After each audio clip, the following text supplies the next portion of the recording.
downloading Dying Light, or maybe you just want a bit of extra explanation for some of the skills, then I've got you covered. I'm going to go through every single one and give you a little bit of an opinion about whether or not I like them or not after about 10 hours into the game so far. Once I've unlocked the majority of them, I will absolutely do a full list of the best skills that you should go for first, but this is just more about explaining them. Yeah, explaining them is a word, I'm telling you. So I'm sure you realise by now, watching gameplay demos, you'll get XP for doing parkour stuff. Jumping around, falling off ledges gracefully and grabbing hold of bars, that's all going to net you XP, and eventually it will accumulate and you'll reach a level and you'll get a brand new parkour point. And of course it's the same thing for combat. Go ahead and smash Zed's faces in, do it in creative ways while jumping over them and taking them out in chains, and you'll get XP, and again you'll get the same point. You can then go ahead and spend them on your skills. Now some of these skills are locked behind certain levels in stamina or health, and that's where you need the inhibitors. You need to get 3 inhibitors to allow yourself an upgrade. If you put it into health, it generally increases it by around 20 I do believe, and then in stamina again by another 20. So some skills won't be able to be used or bought until you've got your stamina or health up to level 240. And at the moment I think the highest we're going to see is 260. You'll find inhibitors all around the world as well as rewards for doing quests, and likewise you will also find a bunch of activities that reward you with extra bonus combat points or parkour points.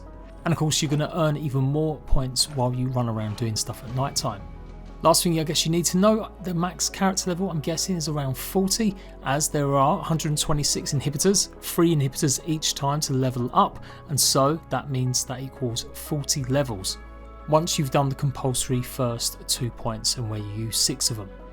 The highest skill level in both trees is 260, so that means you're going to need to level up your stamina or your combat 8 times to achieve the final skill. And if my quick maths is right, that means it's going to cost you 24 inhibitors to achieve that. So my quick maths is working again, that's going to be 48 inhibitors to access the highest skills that you can get. Of course you are going to have to get the XP for the combat and the parkour to get to that point as well of course. So don't worry, you don't have to find every single inhibitor, although in the early stages you want to absolutely be seeking them out. You obviously have 120 to find in the world, so that's more than enough to find at least 48 so you can access the last set of skills. So let's start going through these skills and I'll talk to you a little bit about how useful I've found them so far, or what I can see being really useful. Starting of course with the parkour side. Active landing allows you to take less damage when you fall from a height. You just got to tap the B just before landing. Absolutely a must, hence why it's one of the early ones that you get. The second level you're going to need 140 stamina points, and it'll just mean that you can jump from even higher without taking as much damage. As long as you remember to do this, so far I think that's probably the max level you need to go with this. That's because the third upgrade for this one allows you to pretty much jump up straight away from landing, but you do need to be at level 200 stamina before you can use it. I just don't see this as being a vital one. The next level is far jump. Tap LB while jumping over an obstacle and you'll be able to literally fling yourself across big distances. That's 120 stamina.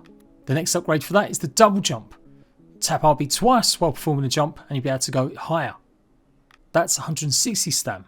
And then the third is rotate jump, probably the most unrealistic move in the game. Press Y while in the air and you're able to sling yourself through to some windows or doorways. That's 200 stamina for that one. The first upgrade in this is absolutely vital for building up really good parkour scores, and that will in turn generate much more XP. So if you're looking to get a lot of the skills, then yeah, it's definitely one you've got to get used to doing and actually utilising it more. The second one is useful, getting that bit of extra reach from just launching off of anything, but I would say the third one, nah, it just probably isn't as useful. I've yet to really find a use for it in the first 9 or 10 hours so. Next is dart. Tap the left stick in while running to get a big boost of speed. It only lasts for a little while though, and that's going to cost 140 stamina. The next upgrade is going to allow you to move quicker or pretty much drain your stamina until the very end. That's 180. And then the third upgrade, after climbing or active landing, you'll be able to do an even bigger speed boost. That's 240 stamina for the after boost. So far I feel I haven't needed these as much while I'm being chased, if I'm being caught or alerted, maybe like a screamer, but I haven't got to the end stages so maybe this would be more useful then. Also at the moment I have to take my time in actually preparing. So going faster is not going to help me because I'll often just land in the most weird or stupid places because I've not really paid enough attention or had enough time to react. There's two skills attached to dart, enemy jump and bash. Bash allow you to go through enemies and obstacles without stopping, but you're going to need 200 stamina for that one. And enemy jump, press the RB while you're running at an enemy, you'll jump on the head and use them to get to higher places.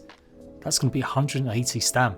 A few levels before you unlock it, but yeah, the bash is absolutely essential. The amount of times I'm close to an objective or a safe house and there's a bunch of zombies in the street and there's nowhere for me to really jump up or go. The enemy jump, I gotta say, I don't really see as great a use for it. There's still plenty of lampposts and stuff that you can clamber up. Firm grip is a really useful one, and I've got to say I prefer going down this line first, pretty much giving you the chance to grab fallen ledges and haul yourself up even when you've lost all your stam. This is a godsend. The next upgrade for that is that you'll be able to move up and to the sides quicker, 140 stam, and the third upgrade is ledge jump, where you'll be able to jump straight up ledges, but you will need 200 stamina. This one is actually going to be needed, I reckon, a bit more than I first thought. There's a whole bunch of times in the early parts of the game where I can't jump up some of the billboards nicely because I haven't got enough stam or the ability to get that higher. Below that we've got Sleek Runner. You'll be able to go through boards, climbing pipes and openings much quicker. You need to be level 120 and absolutely essential for building up parkour points. The next upgrade is Slide, and that's going to do 160 stam so that you can go through low walls without really stopping. And third upgrade is the Slide Jump. You can jump directly from a slide without losing any momentum. This is going to cost you 200 stamina. By the time you get to that level, you'll have known whether or not you're going to be a parkour champion or you're not as big or keen on using them sort of skills, so you won't have to upgrade this if you really don't want to. But again, if you want to max upgrade all of your parkour points, then you do have to get really good at chaining these moves together. So this will definitely help with that. There are two more skills tied to the Sleek Runner. One is the stealth movement. You'll be able to go quicker through long grass or through dark areas. This is a really good one when exploring some of the dark zones. That's going to cost 160 stam. And then Crowd Runner, which is pretty similar to the bash. For 160 stam, you'll be able to keep your momentum while you're going through crowds. You really only need to choose either the bash or the runner, not both. Below that, the next set of levels is the Tic Tac. Press and hold RB while jumping towards a flat surface. That's 160 stamina for that. Definitely something you might need for the second district. I didn't find too many of these billboards in the first opening areas. The second level is that you'll be able to go directly up vertical surfaces. That's going to cost 200 stam. I like this one a lot. And the third is the wall run jump. Press and hold RB while performing a wall run and you'll be able to jump and get even higher locations. But that's 240 stamina. Obviously you're not going to be getting that until very much later, and I don't think you really need it either until then. There's one skill tied to the Tic Tac, and that's the wall combo. Combine Tic Tacs or wall runs into longer combos, and overall that's going to give you more XP. That costs 260 stamina, so it's definitely one of the end game skills. And yeah, you'll be an absolute parkour master at that point. So for combat, you get the vault kick straight away, and then going down the left hand side, we've got perfect dodge. Dodge at just the right time and you'll stagger your enemy. Yeah, it's absolutely a given fighting humans, although it doesn't work as well on zombos. Grapple uses the momentum of enemies so that you can throw them to the side. That's 140 health. And the third option for this is the grapple throw. Hold X while performing grapple to increase its force and chuck enemies off of rooftops. That's going to cost you 180 health though. Next level is the perfect parry. Perform a perfect block to stagger your enemy for longer and trigger a slow-mo effect that allows additional follow actions, i.e. slow bullet time. This is level 120 to unlock, and I would say it's absolutely one of the first skills that you want to aim for. Especially with crowd control, it just really makes combos a little bit easier. The next level is blocking projectiles like knives and arrows. That's 160 health. And the third level in this run is deflecting projectiles. Not only that, you'll be able to send them back to whoever's firing them at you. So far, I've had enemies throw stuff from all different directions, and yeah, I've kind of missed them quite a bit. So I feel like this is kind of not very good unless you actually are looking at the guy that's about to throw a knife at you. So basically, don't make this one the priorities. That's 240 health. There's another skill tied to the perfect parry, and that is block charge. When blocking, charge an enemy in front of you and knock them to the ground. Unlock that one at 160. Then below that we've got stab. Quickly take down an unaware enemy. Basically do this a lot quicker than you do when you normally have to just strangle them. That's 160 health required for that one. And then that branches off into these two. When you've stabbed someone, you'll be able to then throw a throwing knife at another target. That's locked behind 200 health. And the third one tied to that is the ledge takedown. Quickly take down enemies by pulling them down from a ledge. That's 240 health required. I really wish that was a bit easier to get hold of earlier in the game because it's super handy. And the final upgrade set for melee is the smash. Drop onto enemies' heads from above and take them out completely. That's going to cost 200 health, and the one underneath that is the smash jump. Once you've taken care of one enemy, you can then just carry on with your business, jumping onto another ledge or getting away. That's 240 health. Jumping on top of zombies' heads and stuff and crushing them in one go, yeah, it's a really good move. The second one, I just don't feel like it's a priority yet. Do note though, you are going to be able to unlock the majority of these in a good amount of time, so I'm only saying this in terms of really what prioritise one or the other. They're all pretty good, but yeah, I definitely feel like in my first 10 hours I can recognise which ones are already going to be more useful or not. For more aerial combat and maybe archery, then it's the right hand side of the tree. Air kick is going to allow you to drop onto enemies from above and sling them off of ledges. Then it's got a few upgrades tied to that one. The vault power kick, meaning you can pretty much kick from a stand up position and throw enemies super far.